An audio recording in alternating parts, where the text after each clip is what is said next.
بسم اللہ الرحمن الرحیم۔ اور میں اس نبی کا غلام ہوں، اس تاجدار کائنات کا، کہ جو رسول گزرتے تھے گلی سے تو ایک بوڑھیا، کافر بوڑھیا میرے آقا پہ کوڑا کرکٹ پھینکتی تھی۔ ایک دو روز گزر گئے، آقا گزرے، کوڑا کرکٹ نہیں پھینکا، کوڑا کرکٹ نہیں پھینکا۔ میرے آقا نے پوچھا، یہاں ایک عورت رہتی تھی اور ہر روز میرے اوپر گندگی، کوڑا کرکٹ پھینکا کرتی تھی، دو روز گزرے نہیں پھینکا، پتا تو کرو اسے کیا ہوا۔ ارے میں تو اس آقا کا غلام ہوں، پتا کرو کیا ہوا۔ معلوم کیا کہ وہ بیمار ہیں، تو میرے مصطفیٰ اس کی تیمارداری کے لیے اس کے گھر چلے گئے۔ کبھی کہتے ہیں وہ دیکھے نا جی آقا کریم تو سبحان اللہ، وہ مائی کوڑا پھینکتی تھی تو حضور بیمار ہو گئے، وہ مائی بیمار ہو گئی تو حضور کی اس بیماری پرسی کی۔ میں کہ میں تہاڈی مائی ڈھونڈدا پھردا، میرے تے چڑھدی نہیں پئی، جدی تساں بد نسل اولاد ہو،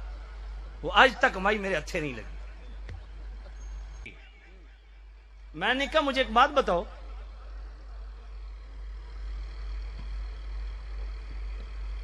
مائی کوڑا پھینکتی تھی، صدیق اکبر ہاتھ باندھ کے کھڑے رہتے تھے، سمجھ نہیں آئی آپ کو؟ جو میرے پاک صدیق سیدنا و مولانا صدیق اکبر عتیق اطہر علیہ الرضوان الاجل الازہر،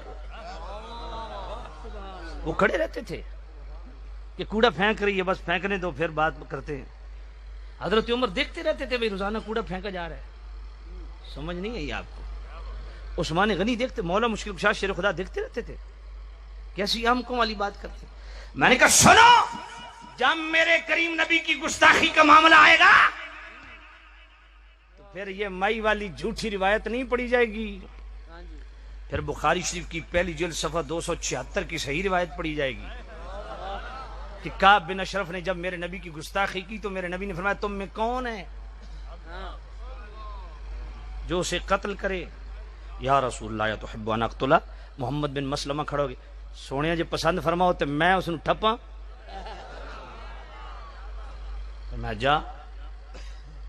اس کے گھر میں گھس کے اس کو قتل کیا۔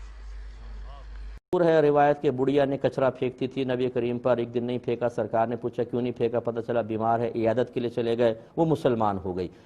یہ واقعہ صحیح ہے یا غلط؟ دیکھیں یہ بالکل غلط واقعہ ہے، اور مجھے بڑی حیرت ہے کہ ہم نے اپنے اسلامیات کے سلیبس میں جب ہم چھوٹے چھوٹے تھے یہ واقعہ ہمارے سلیبس میں ڈلا ہوا تھا۔ اس سے آپ اندازہ کر لیں کہ بعض اوقات سلیبس بنانے کے لیے کیسے کیسے لوگوں کو مقرر کیا جاتا ہے کہ ان کو اتنی بھی تمیز نہیں ہوتی ہے کہ کون سی چیز ڈالنی ہے اور کون سی نہیں ڈالنی۔ اور میں تو اکثر یہ شکوہ کرتا ہوں، جتنے اسلامیات کے سلیبس دیکھ لیں، شاید ہی کسی درجے میں نوجوان لڑکا لڑکی کو یہ پتہ چلے کہ مجھ پر کن کن چیزوں سے غسل واجب ہو جاتا ہے،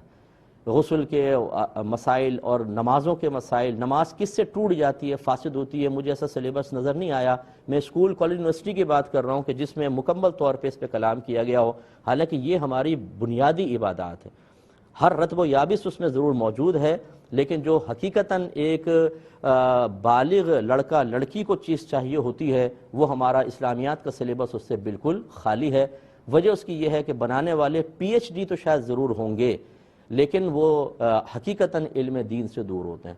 اور یہ کوئی ناراض نہ ہو، پی ایچ ڈی کی ڈگری حاصل کرنے کے بعد ایسے عہدوں پر بیٹھ جانا، جبکہ پی ایچ ڈی شخصیت پر کی ہو۔ بڑی حیرت انگیز بات ہے کہ آپ نے علامہ اقبال پر، قائد اعظم پر پی ایچ ڈی کی، آپ کو ڈاکٹریٹ کی ڈگری ملی، آپ کسی منصب پر بیٹھ گئے اور اسلامیات پہ کام شروع کر دیا۔ باقی جو اس کے شعبے ہیں ان کو تو آپ جانتے بھی نہیں ہیں، کیسے بیٹھ کر آپ ایک سلیبس اچھا بنا سکتے ہیں؟ تو میں یہ نہیں کہ کوئی ہر سلیبس بنانے والے پہ تنقید کر رہا ہوں، اچھے لوگ بھی ہوتے ہیں، ان لوگوں کے اوپر تنقید ضرور یہ بالکل میری بجا اور جائز ہوگی کہ جو اس منصب کے اہل نہیں ہیں لیکن ڈگریوں کی بیس پر بیٹھ کر اور بچوں کو وہ چیز دے رہے ہیں کہ جو بچوں کی ضرورت کی نہیں ہے، اور جو اہم ضرورت کی چیزیں ہیں اس سے ہمارا سلیبس خالی ہے۔ کاش ہماری گورنمنٹ اس پہ توجہ کرے اور ان لوگوں کو سلیبس بنانے کے لیے دے جو ان نکتوں کو اچھی طریقے سے جانتے ہیں، لیکن مجھے اس کی امید نہیں ہے۔ ہم بات کرتے تھے موضوع روایت ہے، گھڑی ہوئی روایت جو کتابوں میں پڑھاتے ہیں جی، ایک عورت حضور پر کوڑا کرکٹ پھینکتی تھی اور میں کہا جلے یہ روایت انگریزاں گھڑی تے تسی جا کے بیان کرنی شروع کر دیتی۔ ہاں جی، رب العالمین تے قرآن وچ اپنے نبی دے آداب دسے تے صحابہ پھر انہاں آداب تے عمل کر کے دسیا کائنات وچ کہ ہاں جی جڑا قرآن رب نے نازل کیتا اس محبوب دے اے آداب ہیں جڑے اسی کر رہے ہیں. ہاں حضرت عبداللہ بن برائدہ کہندے ہیں اپنے باپ حضرت برائدہ کو روایت کر دیں کہندے ہیں فلم نرفع رؤوسنا الیہ اعظاما لہ اپنے پتر نو دسیا پترا جدو اسی 1,24,000 حضور دی بارگاہ وچ بیٹھدے سی نا فلم نرفع رؤوسنا اسی کدی انج بھی نہیں سی سر چکیا حضور وال کہ کدھر بے ادبی نہ ہو جائے حضور دے. ہاں صحابہ اتھے تے ادب کر کے دسیا. ہاں انج نہیں 1,24,000 جدو بھی رسول اللہ دے گھر گئے حضور کو کم ہے حضور نے جا کے دروازہ انج نہیں کھٹکایا انج ناخن مارے دروازے ناخرنا بالاضافی تو سا ایک ہی پڑھیا جی مائی کوڑا سٹتی سی میں کہ چلیا اے تے روایت ہے ہی کوئی نہیں کائنات جس جڑے صحابہ انج ہاتھ حضور وال نہیں سن کرن دیندے او تماشا ویکھدے رہندے سن کہ جناب مائی کوڑا سٹن کدوں آویں کون سی اسلام کی باتیں کرتے ہو کیوں جی باتیں کرنے والی اللہ نے اپنا محبوب بنایا اور مائی کوڑا سٹ دیو ہوئے محبوب ہوتے ایتھے آپ پتر برداشت کرنا کسی دی ماں تے کوئی کوڑا سٹن آوے پیو تے اے کیوں جی روایتاں تساں گھڑیاں اے کوئی حدیث کوئی نہیں. ہاں کہ اے ادھروں گھڑی ہوئی آئی انگریزاں یہ جو کڈیا اپنے نبی دے بارے بے وفا ہو جان جڑے صحابہ انج میدان حدیبیہ وچ حضرت عروہ بن مسعود بعد وچ مسلمان ہوئے پیچھے مغیرہ بن شعبہ سب کے بھتیجے کھڑے تلوار لے کے حضور دی حفاظت واسطے چاچا حضور نال مذاکرات کر رہا مذاکرات کردیاں انہیں حضور دی مبارک داڑھی نو انج ہاتھ لا دیتا بطور معذرت خواہاں کہ حضور صلح کریے اے جنگ نہیں ٹھیک جدو انج ہاتھ کیتا نا بھتیجے نے چاچے تے ہاتھوں تے تلوار دا دستہ ماریا فرمایا آخر یدا کان لحیت رسول اللہ واللہ تصل الیک فرمایا چاچے اگرچہ تو خوشامد کر رہا ہے لیکن ہماری نظر میں یہ بے ادبی ہے دوبارہ حضور کی مبارک داڑھی کی طرف ایسے ہاتھ کیا تو میں کاٹ کے رکھ دوں گا پیچھے کر رہا تھا کوئی نہیں دین پڑھے تو پھر دین پڑھو ایک تسی روایت کتوں کر لئی جڑے انج ہاتھ نہیں سن کرن دے تے او عورت دا انتظار کر دے سن بھئی کدوں کوڑا حضور تے سٹنا جنہاں دے جسم مبارک تے مکھی نہیں سی بیٹھتی او مائی کوڑا آ کے انہاں جسم مبارک تے سٹنا تو خدا دا خوف کرو کیوں جی روایت تسی جڑا بیان کر دے اور کس طرح جناب وہ فلاں ہے